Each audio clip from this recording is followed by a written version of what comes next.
Assalamualaikum warahmatullahi wabarakatuh. Apa kabarnya teman-teman pejuang NIP?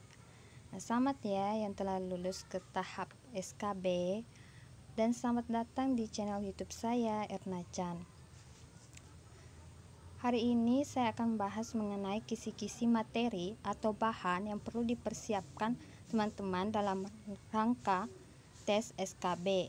Berhubung karena banyak rekan-rekan CPNS yang berhasil lanjut ke tahap SKB, namun masih banyak yang bingung apa sih yang harus dipersiapkan untuk tes SKB, karena formasi yang didaftar terdengar masih asing atau mungkin belum memiliki relasi dengan teman-teman PNS yang memiliki formasi yang sama. Oleh karena itu, video ini akan membahas kisi-kisi materi atau bahan tersebut. Tapi sebelumnya jangan lupa ya, tolong di subscribe. Oke, kita lanjut. Hal pertama yang perlu teman-teman ketahui adalah mengidentifikasi formasi yang teman-teman daftar itu masuk kategori jabatan fungsional atau jabatan pelaksana. Untuk mengetahui hal tersebut, teman-teman bisa mencari di Google dan mengetik keyword ini untuk menemukan daftar jabatan fungsional. Sedangkan untuk mengetahui apa-apa saja yang masuk dalam jabatan pelaksana, teman-teman bisa mendownload Permenpan RB RI nomor 41 tahun 2018. Ini tampilan dari profil jabatan fungsional pegawai negeri sipil tahun 2017 yang dikeluarkan oleh BKN. Di sini ada ratusan jabatan fungsional yang teman-teman bisa cek formasi teman-teman apakah terdapat di sini. Sebagai contoh, saya mengambil analis ketahanan pangan. Di sini ada peraturan yang menaungi formasi ini, kemudian di sini ada pengertian apa sih analis ketahanan pangan itu. Kemudian ada juga gambaran tugas pokoknya dan instansi pembina analis ketahanan pangan adalah Kementerian Pertanian. Semua jabatan fungsional itu instansi pembinanya adalah Kementerian Pertanian. Untuk rumpun jabatannya adalah ilmu hayati, berarti bisa bioteknologi pertanian, hama dan penyakit tanaman, pengendali OPT, penyuluh pertanian, dan juga ekonomi pertanian. Tapi itu teman-teman bisa cek langsung di peraturan khususnya. Adapun peraturan khusus untuk masing-masing jabatan fungsional, teman-teman bisa cari di Google dengan mengetik nomenklatur jabatan fungsional analis ketahanan pangan, seperti itu contohnya. Di situ ada penjelasan lebih rinci dan juga ada definisi untuk beberapa istilah-istilah khusus dalam formasi tersebut. Saya sarankan teman-teman untuk mendownload peraturan itu, karena peraturan tersebut bisa jadi merupakan gambaran untuk soal-soal SKB nanti.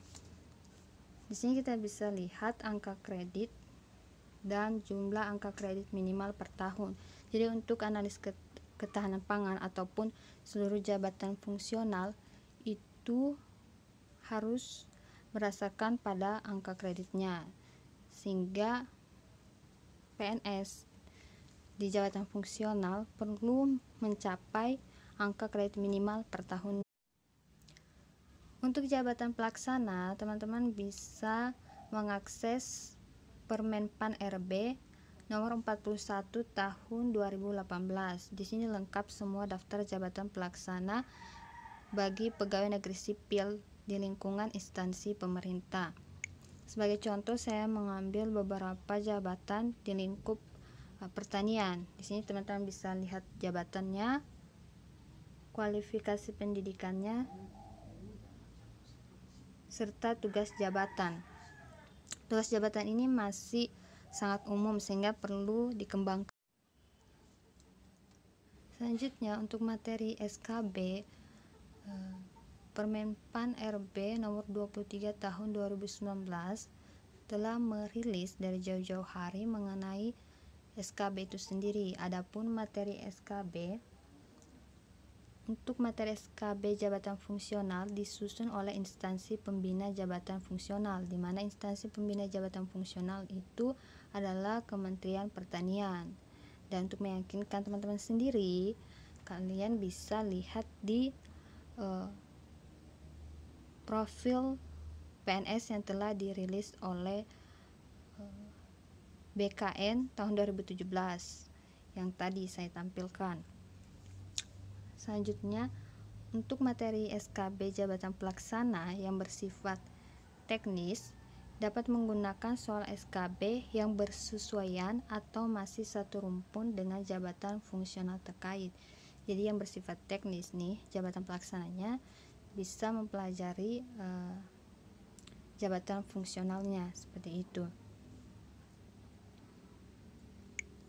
Sebagai contoh, ini ada daftar jabatan fungsional dan jabatan pelaksana. Misalnya, pengelola program penyuluhan. Karena program penyuluhan ini nantinya akan digunakan dalam kegiatan penyuluhan pertanian, otomatis teman-teman yang mendaftar di jabatan pelaksana mengelola program penyuluhan perlu juga mengetahui tentang penyuluh pertanian itu sendiri seperti apa.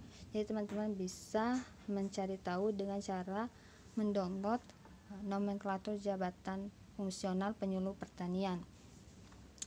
Di sini juga ada analis pemasaran hasil pertanian. Ya, teman-teman bisa cek di jabatan fungsional ada analis pasar hasil pertanian.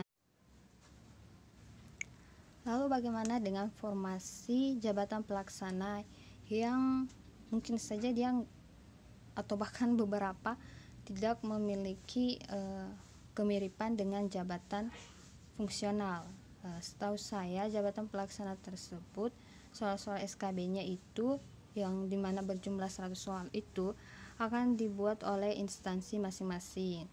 Misalnya Dinas Ketahanan Pangan, Dinas Perkebunan, dan Dinas Hortikultura. Tergantung di mana formasi yang teman-teman daftar itu nanti ditempatkan.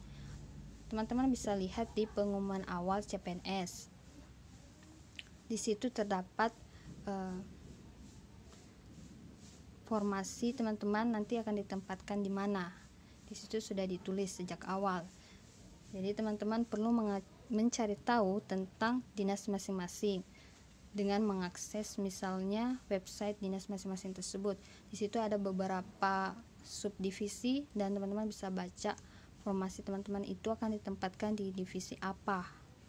Teman-teman bisa pelajari uraian tugas atau tanggung jawab dari divisi itu sendiri untuk meningkatkan wawasan teman-teman. Jadi pada saat teman-teman udah lulus PNS, teman-teman udah tahu, oh saya harus bekerja seperti ini, tugas saya seperti ini.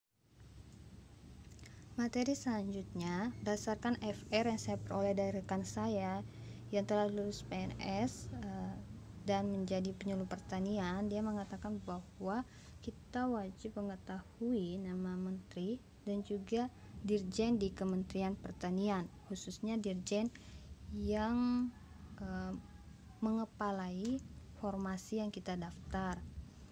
Misalnya dirjen hortikultura, jika teman-teman daftar di Dinas Hortikultura ataupun dirjen perkebunan.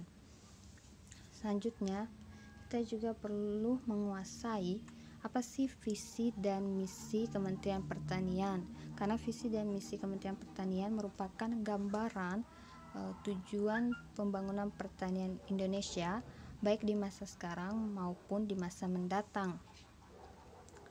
Dan next, kita juga perlu mengetahui kebijakan terkini di bidang pertanian.